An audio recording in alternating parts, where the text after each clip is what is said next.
Hello. For the Tech for Social uh, Good Hackathon, my team is presenting Conserve.ai, an MCP-powered agent network for knowledge bases. So we realized that in the climate change discourse in today's time, the biggest problem with the normal public is finding reliable data, verifying that reliable data, and actually consuming that reliable data, right? How do I see this data? What does it mean? So for searching that data and ingesting that data, we have come up with a usual chatbot, LLM-based chatbot. We're using Gemini in the background, and then for verification, we have and the actual data that is to be like fed to that chatbot. We have basically made an agentic network, which is MCP based, where in the background, these organizations like WMO, IPCC, IUCN, and World Bank are feeding all this climate data that they have to vector databases, which is spewed out into the LLM, our Gemini LLM in this case, for the chatbot through MCP. So it's an MCP powered agentic network. We have used World Bank data. World Bank has a very big repository there, public repository. We have taken out the data, cleaned it, and ingested it into our Milvus DBs, which are exposed through MCP servers. So essentially, this provides an end-to-end solution for anyone trying to get to very verifiable and usable environmental data, climate change data. So we have data visualization, we have several knowledge bases here. If you see the knowledge bases, you can see one is IPCC renewable knowledge base, World Bank knowledge base for carbon credits, so on and so forth. And if you go to the chat, you can of course add more knowledge bases, and you search anything like give me details on carbon credit markets in Asia and renewables in Europe with visualization.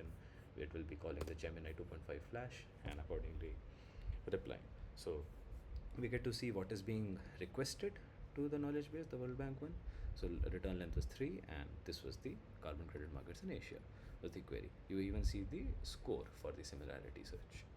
So a lot of data is being returned in all those 3 top entries. Yeah. And from the IPCC renewables one, also 3 return length renewables in Europe. So it got back top 3 entries, first, second, and third. So as you can see, all these entries were returned through MCP. A lot of knowledge has been gathered by the LLM, and now it can summarize it and visualize it. Visualization is very important because if anyone who's not a researcher is coming in, they would want to see more visuals, and they would want a more palatable way to consume this data.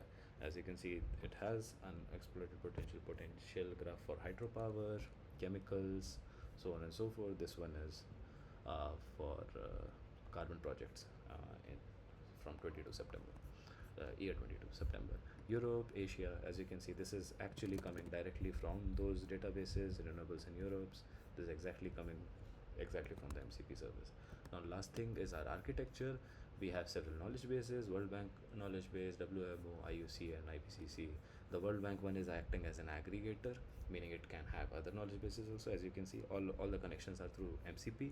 And then we have the actual platform, which has a coordinator, Gemini Flash in our case, and then it has LLM caller, MCP client, local vector databases, so it's the local knowledge base of the platform. And the World Bank one will also have a smaller LLM.